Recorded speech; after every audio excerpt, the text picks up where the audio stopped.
मुंबई ठाणे पालघरला आज आणि उद्या पावसाचा रेड अलर्ट. मुसळधार ते अतिमुसळधार वादळी पावसाची शक्यता. नागरिकांनी सतर्क राहण्याच्या प्रशासनाच्या सूचना. 10 जुलैपर्यंत मुसळधार पाऊस आणि वादळाचा धोका. अनावश्यक प्रवास टाळा. सरकारने दिलेला अलर्ट गांभीर्याने घ्या. मुख्यमंत्री फडणवीसांचं नागरिकांना आवाहन. नालासोपारा आणि वसई विरारमध्ये पावसाचा हाहाकार. जीवननगर परिसरातील पुराच्या पाण्यात वाहून गेल्याने एका व्यक्तीचा मृत्यू. स्टेशन आणि बस डेपो परिसरात मोठ्या प्रमाणावर पाणी साचल्यानं नागरिकांचे हाल. पालघर जिल्ह्यात मुसळधार पाऊस. नद्या, ओढे आणि तलावांना आलेल्या पुरामुळे अनेक गावांचा संपर्क तुटला. बोईसर आणि डहाणू तालुक्यात जनजीवन विस्कळीत. बाजारपेठेतील मुख्य रस्त्यावर 1 ते 1.5 फुटापर्यंत पाणी. हार्बर आणि ट्रान्स हार्बर मार्गावरील लोकल सेवा 15 मिनिट उशिराने. नवी मुंबई आणि ठाण्यातील मुसळधार पावसाचा फटका. रेल्वे रुळावर पाणी साचल्याने वाहतूक मंदावली.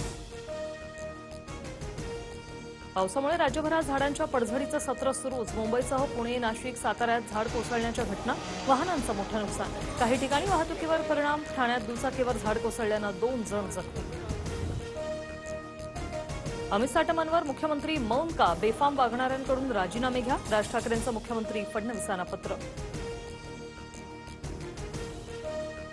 आम्ही फील्डवर काम करणारे घरात बसून पोस्ट लिहिणाऱ्यांना उत्तर देत नाही. भाजप नेते अमित साटमांची राज ठाकरेंवर टीका.